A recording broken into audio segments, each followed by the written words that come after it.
Hi, paano naman natin i-check kung ano ba yung accredited hospitals, clinics, dentists, and mga doctors sa Kaiser? First step mo is punta ka dito sa Kaiser Ultimate na website. Then from here, may pie dito. Yan. Tapos click mo tong clinics/hospitals. Then from here, pwede mo siyang hanapin dito. Pwede kang mag-search, kunyari, Cagayan Valley.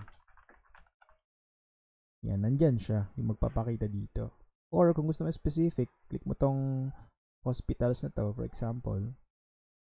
Ito yung PDF, basically. Tapos ita-type, isa-search mo lang siya dito. Kung ano yung information na kailangan mo. Ayan. Region 2. Tapos, let's say, nandyan naman siya lahat. And then, halimbawa, clinics naman. Ganon din. PDF will appear here. Tapos, Control F mo lang.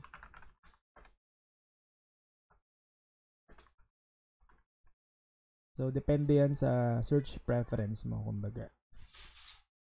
Then, dentist, ganun din. PDF din siya. Ayan, nandito siya lahat.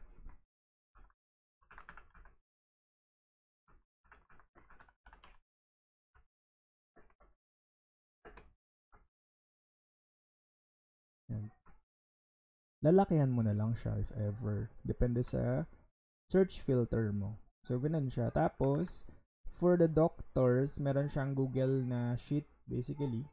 Tapos, pwede mo i-filter dito. May specific na